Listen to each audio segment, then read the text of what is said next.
उसी बंगाल में 30% मुसलमान है। आपको गाय की पड़ी हुई है कि मुसलमान गाय नहीं खाएगा तो मर जाएगा। अबे नौकरी जो नहीं मिली वो खानदान दर खानदान मर गया। 75 साल में कम्युनिस्ट की सरकार रही, टीएमसी की रही, कांग्रेस की रही, आपने हमको नौकरी क्यों नहीं दी? ये सवाल क्यों नहीं कर रहे हो यार? आप भी वही चाहते हो ना कि सड़क पे नमाज पढ़े, गाय खाए, हिंदुओं से लड़े, लड़ मर के तबाह हो जाए, बर्बाद हो जाए, जहन्नम में चला जाए। आप मुसलमान को जहन्नम में भेजना चाहते हैं, हम मुसलमानों को जन्नत में भेजना चाहते हैं। और ये हमारे लीडरान कहते हैं नहीं दुनिया में तो तुम आजमाइश के लिए भेजोगे, तुम भूखे मरोगे ना तब मजा आएगा। सिर्फ गाय खाना, रोड पे रहना, पॉकेटमारी करना, गांजा बेचना, शराब बेचना, जुआ करना, इस्लाम में जो जो चीज़ें हराम बताई गई ना, मुसलमान को उसी से जोड़ दिया गया। और आप कह रहे हो कि योगी रोक रहा, योगी लठ नहीं चला रहा, ये मुश्किल है। मार लठ के इसको सीधा कर दो।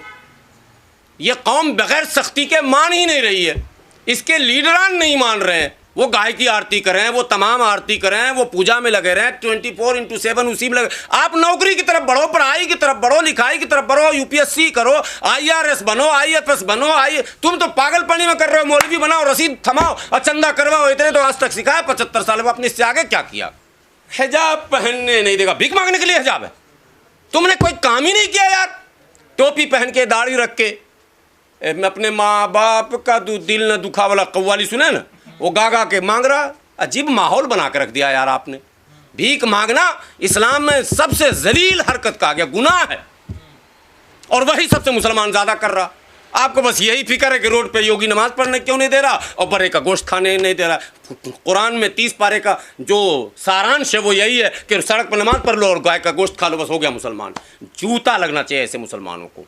ये तो मैं बार बार कह रहा हूँ, पहले भी कह रहा था, आज भी कह रहा हूँ। विवाद लड़के क्या करोगे भाई? जिन लोगों ने लड़ाइयाँ की, जिन लोगों ने दंगे फसाद करवाए, 8 से 10 लाख मुसलमानों का कत्ल किया गया। कितना? 8 से 10 लाख। 42,000 45,000 से अधिक दंगे हुए। मस्जिद फिर भी हमें नहीं मिली। अब उसके बाद भी आप कहते हो बात नहीं करनी चाहिए। तो ठीक है, एक लाइन आखिरी बोल देता हूँ अपनी बात ख़त्म करने से पहले। अगर बहुत है, खुदा के अलावा किसी से नहीं डरते हैं, तो 1 हफ्ता का टाइम देता हूँ। ओवैसी साहब, मदनी साहब, खिलजी साहब, बुखारी साहब, ताशकंदी साहब, इराक़ी साहब, सऊदी साहब, जितने साहबान यहाँ गिने जाते हैं, रहमानी साहब, ख़ानदानी साहब, सभी लोग दिल्ली आके बैठें और वो बोल दें जी सरकार को 5 दिन का टाइम है, या तो वो संविधान पे 100% अमल करे, इंसाफ करे, नहीं तो पूरे भारत के मुसलमान दिल्ली आ जाओ। मैं तो आगे आ जाऊँगा, पहली बात बता देता हूँ। मैं तो रियल में खुदा के अलावा किसी से नहीं डरता हूँ। किसी से नहीं डरता हूँ का वो मतलब नहीं है जो वो मतलब निकालते हैं। खुदा जिससे डरने को कहता है उससे खुदा कहता है सांप से बचो, तो बचना है मुझे। क्या बात कर रहे हो यार? मतलब नहीं है किसी डरने का, नहीं लाओ ना सांप को मैं पकड़ लेता हूँ, ऐसा होता है क्या? शेर है खड़ा जंगल में, खूंखार जानवर, हमें बता दिया गया, तो आप क्या करोगे? भूखे शेर के सामने जा खड़े हो जाओगे? गलत बात, गलत तरीका। मौलाना, इस तरीके से भी बंगाल में भी जो है गाय काटने को लेकर वहाँ रोक लगा दी गई सरकार। ठीक है, अच्छी बात है। ये तो बहुत पहले से कहा। हमारे मुसलमान तो वहाँ गाय काटता था बंगाल में। फिर वही बात, मुसलमान तो सड़क पे भी बेचता था बगैर लाइसेंस के। मैं यही तो कह रहा हूँ, सेकुलर पार्टियों ने जो बेड़ा गर्क किया और हमारे नाम नहाद ट्रेडिशनल लीडरों ने जो उनका सपोर्ट किया, हाँ में हाँ मिलाया, उसी का तो खमियाजा हम भुगत रहे हैं ना। आज 75 साल बाद कोई ये क्यों नहीं बहस कर रहा है कि उत्तर प्रदेश में मुसलमान 20% है, नौकरियों में कितनी फ़ीसद है, एजुकेशन में, हेल्थ में, पुलिस में, ट्रांसपोर्ट डिपार्टमेंट में, PWD में, माने किसी चीज़ में 20% तो बहुत दूर की बात है, 4% भी है क्या? इस पर कब बहस करेंगे? कह रहे हिंदुओं को नुकसान हो रहा है अगर मुसलमान। नुकसान मेरा बेड़ा गर्क हो गया यार। 20% आबादी, 3% नौकरी, परेशान हम है, आप कर रहे हैं हिंदू परेशान है, अजीब मसला। नहीं, हिंदुओं को नुकसान हो गया गाय ना खरीदने में, मुसलमान गाय नहीं खरीद रहे। किसी को कोई नुकसान नहीं, वो मुद्दा को हटाइए, फिर वही मुद्दा ला रहे हैं हम नौकरी। उसी बंगाल में 30% मुसलमान है। आपको गाय की पड़ी हुई है कि मुसलमान गाय नहीं खाएगा तो मर जाएगा। अबे नौकरी जो नहीं मिली वो खानदान दर खानदान मर गया। 75 साल में कम्युनिस्ट की सरकार रही, टीएमसी की रही, कांग्रेस की रही, आपने हमको नौकरी क्यों नहीं दी? ये सवाल क्यों नहीं कर रहे हो यार? तो गाय तो खाने दी ना। तो आप भी वही चाहते हो ना कि सड़क पे नमाज पढ़े, गाय खाए, हिंदुओं से लड़े, लड़ मर के तबाह हो जाए, बर्बाद हो जाए, जहन्नम में चला जाए। आप मुसलमान को जहन्नम में भेजना चाहते हैं, हम मुसलमानों को जन्नत में भेजना चाहते हैं। हम चाहते हैं मुसलमान ऐसा काम करे कि दुनिया भी आबाद हो, आखिरत भी आबाद हो। तकरीर करके कहते हैं रब्बना आतेना फिद दुनिया हसनतन व फिल आखिरत। मैं इतना अरबी नहीं पढ़ा हूँ, वाफिल का मतलब ही हुआ उसके बाद नेक्स्ट का मसला है, ठीक है। यानी पहले दुनिया, रब्बना आतिना फिद दुनिया हसनतों, कुरान की आयत है ये। एक हदीस भी हमारे यहाँ सरपंच साहब थे, हाफिज निज़ाम साहब मरहूम, अल्लाह जन्नत दे, वो जब तकरीर करते थे वो हदीस पढ़ते थे, अद दुनिया मज़रअतुल आखिरह या माज़रअतुल आखिरह, पता नहीं, एक हदीस पढ़ते थे, दुनिया आखिरत की खेती। ये तो सब दुनिया ही में है। और ये हमारे लीडरान कहते हैं नहीं दुनिया में तो तुम आजमाइश के लिए भेजोगे, तुम भूखे मरोगे ना तब मज़ा आएगा। सिर्फ गाय खाना, रोड पे रहना, पॉकेट मारी करना, गांजा बेचना, शराब बेचना, जुआ करना। लाओ गूगल सर्च करो सट्टा किंग कौन है, हाजी साहब मिलेंगे। हाजी साहब चैलेंज कर रहा हूँ कैमरे के सामने, इस्लाम में जो जो चीज़ें हराम बताई गई ना, मुसलमान को उसी से जोड़ दिया गया। और आप कह रहे हो कि योगी रोक रहा, योगी लठ नहीं चला रहा, ये मुश्किल है। मार लठ के इसको सीधा कर दो। ये कौम बगैर सख्ती के मान ही नहीं रही है, इसके लीडरान नहीं मान रहे हैं, इनके लीडरान इनको सही रास्ते पर नहीं आने दे रहे हैं। कलकत्ता में, मैं सोसाइटी में बहुत डीपली रहा हूँ इसलिए मैं बताता हूँ, कलकत्ता में जितने आपको मिलेंगे ना, वहाँ अस्तूरा चलता है, ठीक है, अस्तूरा ऐसे बोलते हैं। जितने पॉकेट मार हैं, जामा मस्जिद चले जाओ, पैंट शर्ट और गोल टोपी, अब तो कम हो गया, पहले रेड लाइन ब्लू लाइन जो बसें चलती थी, ग्रीन लाइन, उस बस में जितने पॉकेट मार होते थे उसका पैसा बंटवारा जामा मस्जिद में होता था। जामा मस्जिद मतलब मस्जिद के अंदर नहीं, जामा मस्जिद मीन्स इलाका बता रहा हूँ। और हकीमुद्दीन, करीमुद्दीन, शमीमुद्दीन, रहीमुद्दीन, नूरुद्दीन, यही होते थे उसके उस्ताद। अब क्या करोगे, तब भी तो मौलाना थे, तब भी तो बुखारी साहब थे, तब भी तो फलां साहब थे कि नहीं थे? तो आप कह रहे हो तब हुकूमतें तो सेकुलर थी, तो मज़ा आ गया ना, आपको पक्का मुसलमान बना दिया ना इंदिरा गांधी ने, राजीव गांधी ने, नेहरू ने, मुलायम सिंह ने, अखिलेश ने, लालू जी ने, टीएमसी ने। चाहते हैं राष्ट्रीय पशु घोषित हो गए हैं? हाँ भाई, राष्ट्रीय पशु नहीं, राष्ट्रीय पशु से भी बड़ा कोई अगर पद है वो दिया जाए गाय को। हाँ, और ये हुक्म कर दिया जाए कि हिंदू भाई सुबह शाम 5 बार आरती भी करें उसकी। पागल हो गए हो क्या आप? वो जितना उधर उलझ जाए उतना मेरे लिए अच्छा है। वो गाय की आरती करें, वो तमाम आरती करें, वो पूजा में लगे रहें 24/7 उसी में लगे। आप नौकरी की तरफ बढ़ो, पढ़ाई की तरफ बढ़ो, लिखाई की तरफ बढ़ो, यूपीएससी करो, IRS बनो, IFS बनो। तुम तो पागलपनी में कर रहे हो, मौलवी बनाओ, रसीद थमाओ और चंदा करवाओ, इतने तो आज तक सिखाया 75 साल में, आपने इससे आगे क्या किया? बताइए हमको, क्या किया आपने? मदरसे का तो जाल बिछा दिया आपने, ना कागज, न पत्तर, न रजिस्ट्री, न खाता, न बही, जो मौलाना कहें वही सही, यही चलता रहा 75 सालों तक।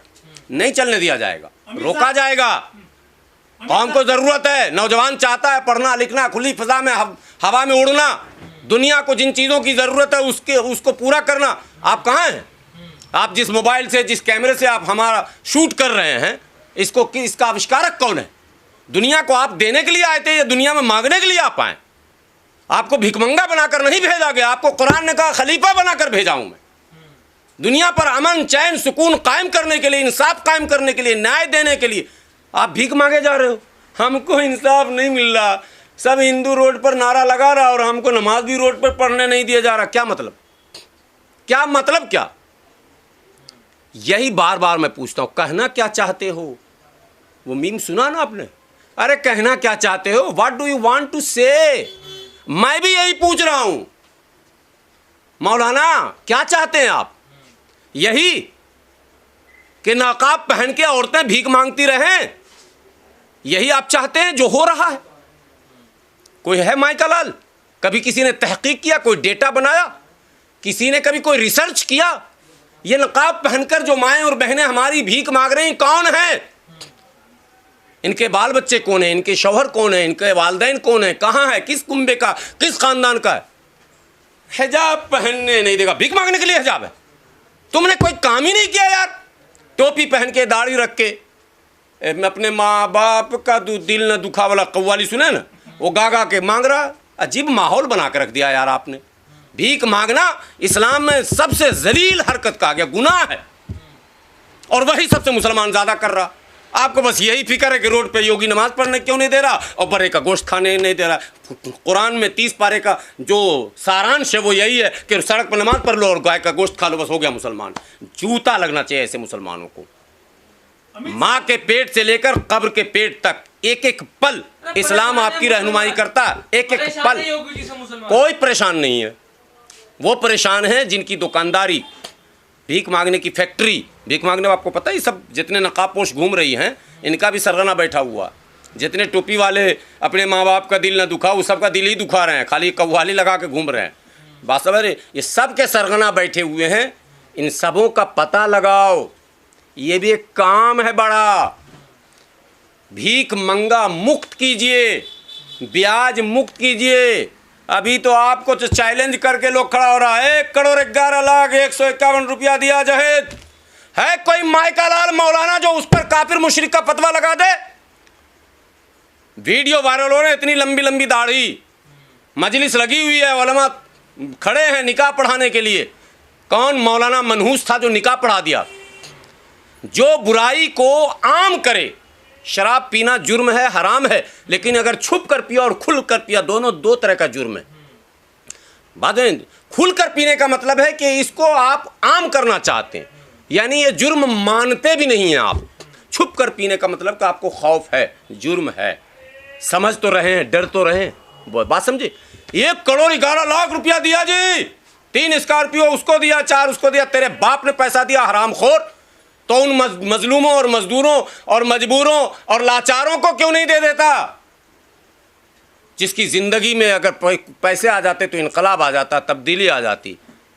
ये नहीं देंगे तो ये चीज़ हो रहा, बढ़ रहा, तमाम तंजीमें काम कर रही हैं। फिर ये करोड़ों करोड़ रुपया शादी ब्याह में हालात क्यों ऐसे ख़राब हो रहे हैं? फिर भगवा लव ट्रैप में हमारी बहनें क्यों फंस रही हैं? अमित साहब, अरे 1000 मुद्दे हैं, इस मुद्दे को छोड़ दो, इस पर ना बात करो कि योगी जी नमाज में कहाँ हमको पढ़ने बोल रहे हैं। योगी जी हमको कहीं नहीं बोल रहे हैं। ट्रैप में तो आप फंसा रहे हैं हिंदुओं हम को। फंसा रहे हैं कि ये आपकी भिखमंगापन आपको यहाँ ले आया ना। जब आपके पास कुछ है ही नहीं है तो आपकी माँ बहन कहाँ जाएगी? आप अपने बच्चों को जब बेहतरीन तालीम, तरबियत और तमाम उनकी ज़रूरतों का ख्याल खुद करेंगे और जब पैनी निगाह रखेंगे, सड़क पर नमाज पढ़ने नहीं छोड़ेंगे। सड़क पर छोड़ना ही नहीं है। सड़क पर छोड़ने का मतलब एक मिसाल हमारे यहाँ है। आजकल हमारी ज़िंदगी कदम तो रोड पे आ गए, समझ रहे हैं? अमित शाह कह रहे हैं कि रोड पे नहीं आना है भाई। सर, तुम्हारे पास सब कुछ है, अल्लाह ने तुम्हें किला नुमा मस्जिद बना के दे रखा। लव जिहाद, लैंड जिहाद के बाद में ड्रग जिहाद आ गया है। कई सौ करोड़ की जिहाद बहुत पकड़ी गई है ड्रग्स। सही तो कहा। ड्रग्स से अगर मुसलमानों का रिश्ता होगा तो आपकी बदनामी होगी। बदनामी सुनने के लिए आप तैयार नहीं हैं। ड्रग आपके यहाँ क्यों पकड़ा गया? अब आप कहोगे कि अंबानी के पोर्ट में भी पकड़ा गया था। यही तर्क आप दोगे। आप ये तर्क बिलकतई मत दो। हमसे पूछो हमारा जुर्म क्या है, दूसरों से मत पूछिए। हम अपने जुर्म की तरफ जब तक इशारा नहीं करेंगे तब तक मसले का हल नहीं होगा। हमेशा हमको अपने बारे में बोलना, अपने समाज के बारे में, अपने घर के बारे में, अपने ख़ानदान के बारे में, अपने कुंबे के बारे में, तब हम जाकर मसले का हल कर पाएंगे।